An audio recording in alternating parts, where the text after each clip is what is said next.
Hello বন্ধুরা, আজকে আমি দুপুরের রান্নার জন্য ঝিঙে আর আলু দিয়ে পোস্ত বানাবো। তাই প্রথমে ঝিঙেগুলো কেটে নিচ্ছি।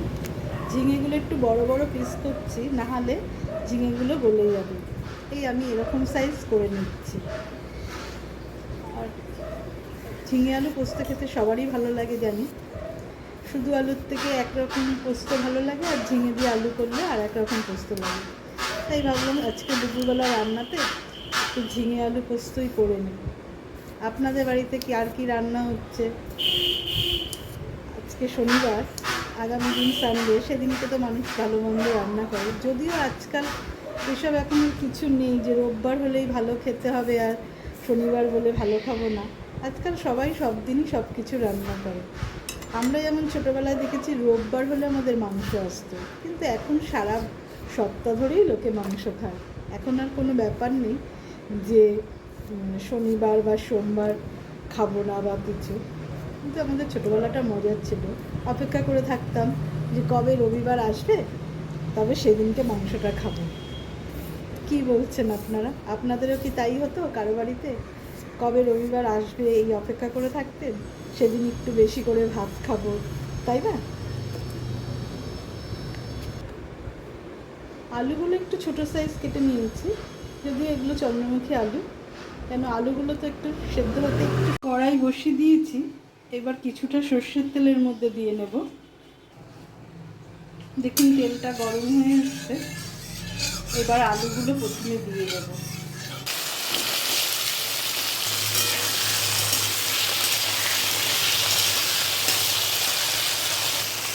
এর মধ্যে নুনটা দিয়ে দেবো হলুদ গুঁড়ো। নুন আর হলুদ দিয়ে এবার একটু ভালো করে ভেজে দেবো। এবার একটু পেঁয়াজ কুচি দিয়ে দিচ্ছি। অনেকেই ঝিঙে আলু পোস্ততে পেঁয়াজ খায় না, কিন্তু আমি খাই, আমার ভালো লাগে। দেখুন আলুটা বেশ লাল লাল ভাজা হয়ে গেছে। আগে পোস্তটা দেবো, তারপর ঝিঙে দেবো। আলু আর পেঁয়াজ ভাজা ভাজা হয়ে গেছে। এবার আমি পোস্তটা দিয়ে দেবো। আমি এর সঙ্গে কাঁচা লঙ্কা পেস্ট করে দিয়েছি, আর দুটো কাঁচা লঙ্কা এমনি ভেঙে দিলাম। এবার পোস্তটা দিয়ে আগে ভেজে নেব। পোস্তটা দিয়ে আগে ভেজে নিচ্ছি, নাহলে ঝিঙে দিলে ওর মধ্যে জল বেরায়, তারপর পোস্তটা আর ভাজা হয় না। তাই জন্য আগে পোস্তটা দিয়ে ভেজে নিচ্ছি। দেখুন পোস্তটা ভাজা ভাজা হয়ে এসছে। এবার আমি ঝিঙেগুলো দিয়ে দেবো।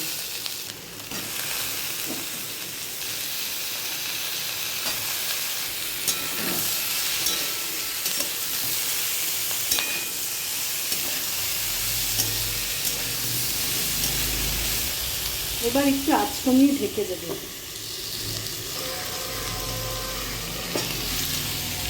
আমি কালারের জন্য অল্প কাশ্মীরি লঙ্কার গুঁড়ো দেবো। আপনারা দিয়ে দেখবেন, বেশ ভালো লাগে রঙটা দেখতে।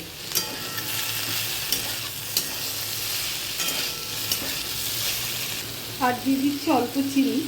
যদি কেউ না ভালোবাসেন দেবেন না, কিন্তু নিরামিষি তরকারিতে চিনি দিলে ভালো লাগে। এটা জল ছাড়া ঢেকে ঢেকে করবেন, কেন ঝিঙে থেকে জল বেরোয়, বেশি ভালো হয়। এবার আবার একটু ঢেকে দেবেন। চলুন খুলে দেখি কতটা হলো। দেখুন কি সুন্দর গা মাখা হয়েছে। ঝিঙে থেকে একটা এক্সট্রা জল বেরোয়। আর দেখুন ঝিঙেগুলো একদম গলেও যায়নি, পরে দিয়েছি দেখে। আপনারাও করুন এইভাবে। রেডি আমাদের ঝিঙে আলু পোস্ত। কেমন লাগছে বন্ধুরা বলবেন, কমেন্ট কিন্তু চাই।